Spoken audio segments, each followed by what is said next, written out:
along those lines, I'd like to turn it over to our next speaker, Jin Lee, who is my PhD student at MSU, who's going to talk to us a bit about carding. So Jin, you're up.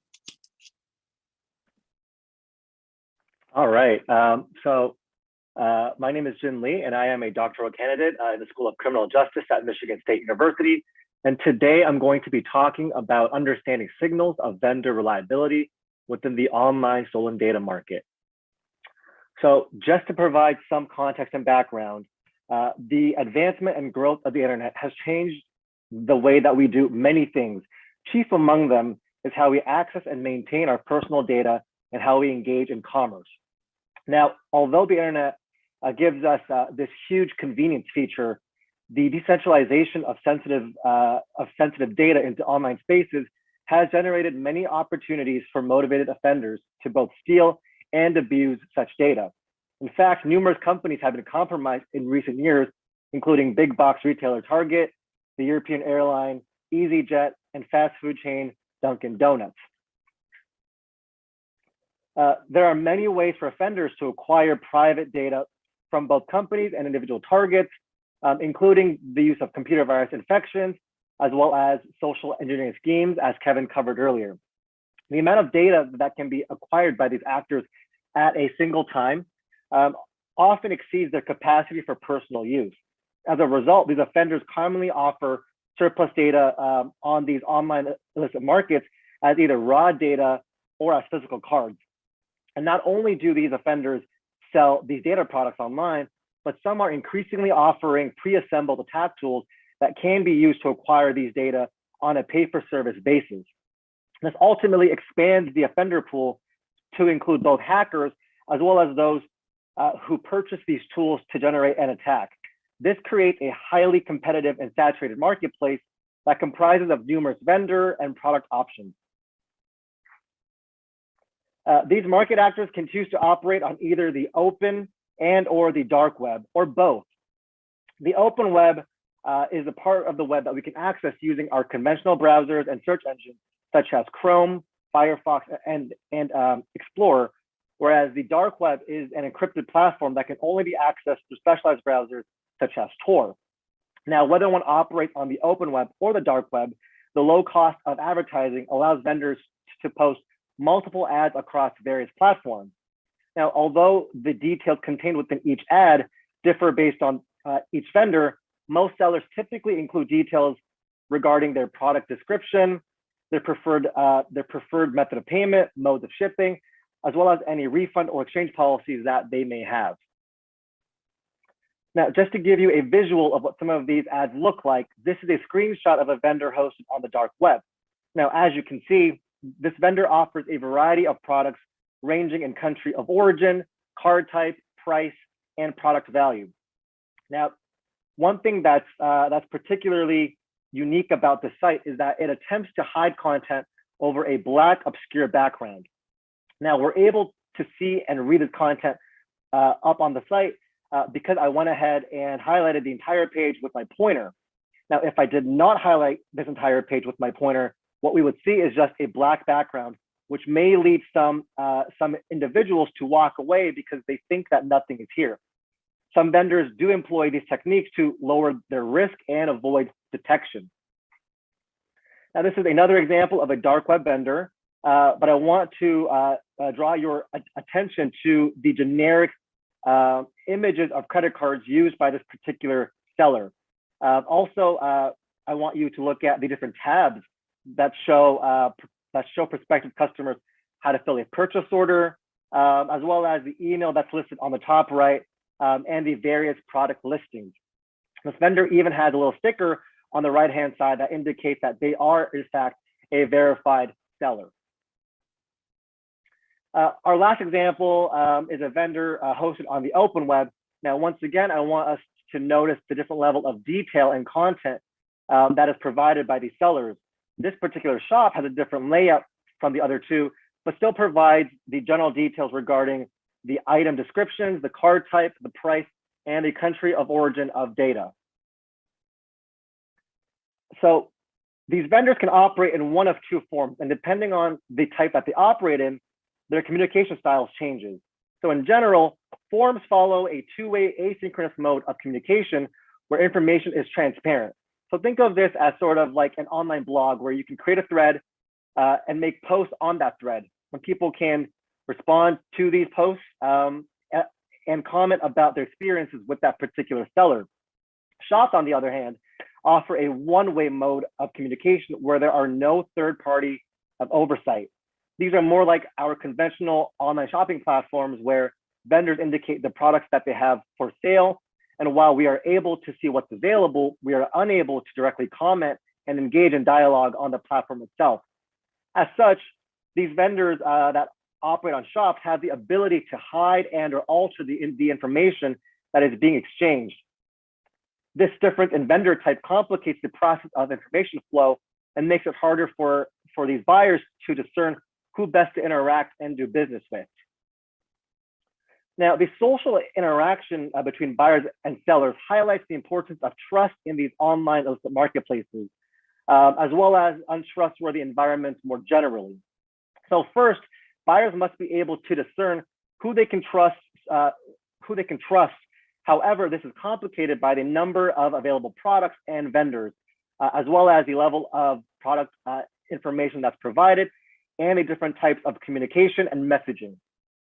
This is further complicated by the presence of information asymmetry, which is generally defined as imperfect information that lead to market failures. Now, information asymmetry occurs when different stakeholders possess conflicting information regarding a particular economic transaction, which makes it harder for these buyers to discern trustworthy actors from those who are dishonest. And so to that end, research has suggested that the price point of an item can be an informal marker of vendor reliability. In the absence of clear, consistent feedback or actually knowing the quality of the product, a potential indicator of reliability could be price point, where price point is a marker of reliability above anything else the vendor offers us in terms of information.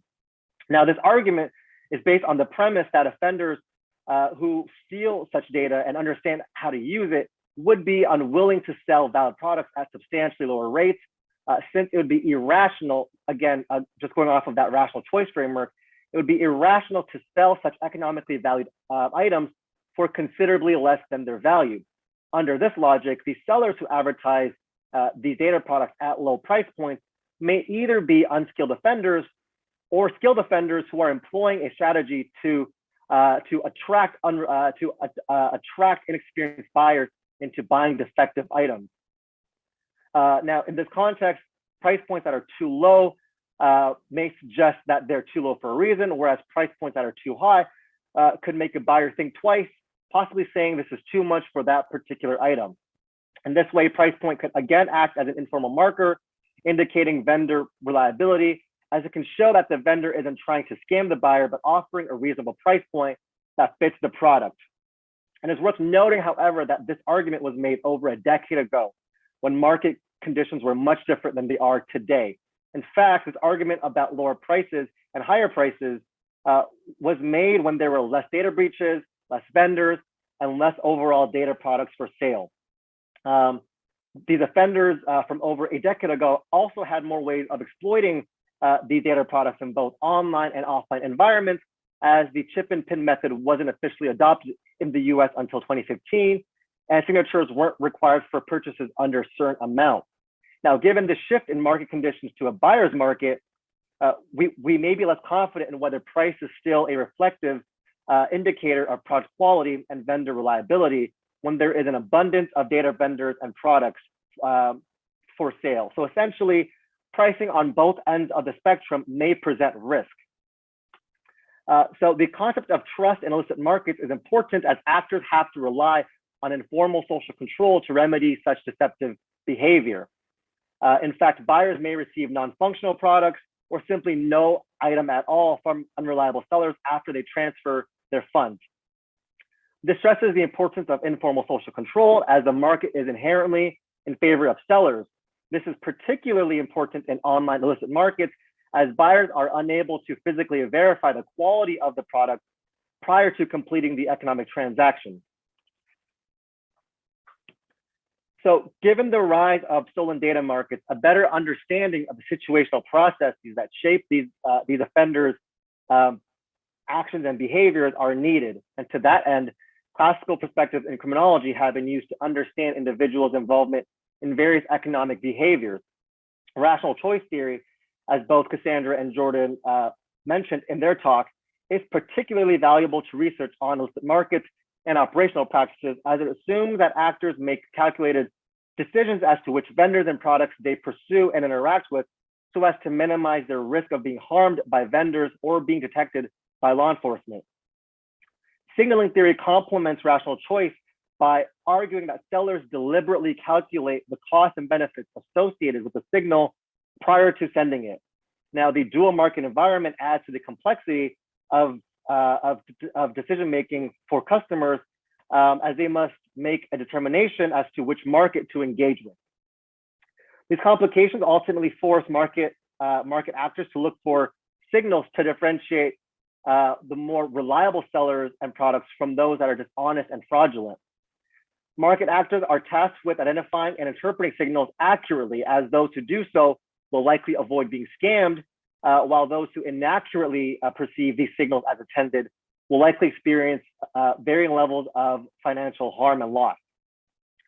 Since these online marketplaces are inherently untrustworthy as a platform, knowing who is trustworthy and untrustworthy is imperative to criminal success and longevity, especially since there are no formal avenues for dispute resolution when conflicts arise. Now, Gambetta's focus on physical signs translates to the online environment in the form of written information and choice of visual images and displays. These visual signs help convert abstract qualities such as trust and reliability into visible indicators. So in a saturated marketplace, potential buyers are faced with copious amounts of vendor options and misinformation that can lead to confusion, ultimately hindering their ability to make sound decisions on which vendors they can trust and what products are quality. From a vendor's perspective, it is always best to signal trustworthiness, regardless of whether one is actually honest and reliable, especially when information asymmetry is present.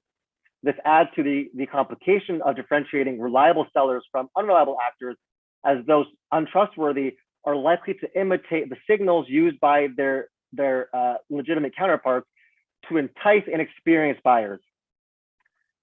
Legitimate sellers are similarly incentivized to generate signals that are both expensive to transmit yet costly to replicate. So while research exploring online markets have risen, few have examined the social dynamics of trust in these online stolen data markets. In fact, few have examined the effects of both product and vendor level indicators on stolen data price point to explore vendor unreliability.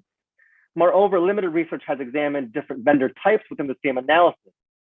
So given these gaps, the current study seeks to examine whether vendors' differential use of product and vendor level indicators ultimately predict vendor unreliability as reflected in their stolen data price points. So these data were collected from both the open and the dark web using websites from each vendor site saved as HTML files. Now, to ensure that we had a sizable sample, we also used search protocols operated on both the open and dark web using keywords such as dump, full, CVV, and sale. In total, data collection ensued for 17 months, which resulted in a final sample of 1,055 products across 40 vendors on both the open and the dark web. The outcome variable was dump's price point, which was measured as a continuous variable. Now, these products were listed under various currencies, ranging from euro, pound, US dollar. And so as a result, I converted all of these listed prices from their original currency to the US dollar to ensure that there's consistency across the board. This showed that across all the products, the mean price point was $346.25, with the lowest product being advertised at $5, which was a dump, whereas the highest costing item was a set of 5 clone credit cards priced at $14,450.86. So 5 product level indicators were assessed, all coded as dichotomous variables, including card type, institution, which basically assessed whether or not this particular item indicated what card type it was, or whether it had a financial institution associated with it. We also looked at cardholders' information, country of origin of data, product value, as well as whether the product was explicitly mentioned as being from the US. We also used multiple vendor level indicators, and they were grouped into 3 large categories, which are payment methods, customer service mechanisms, and customer feedback.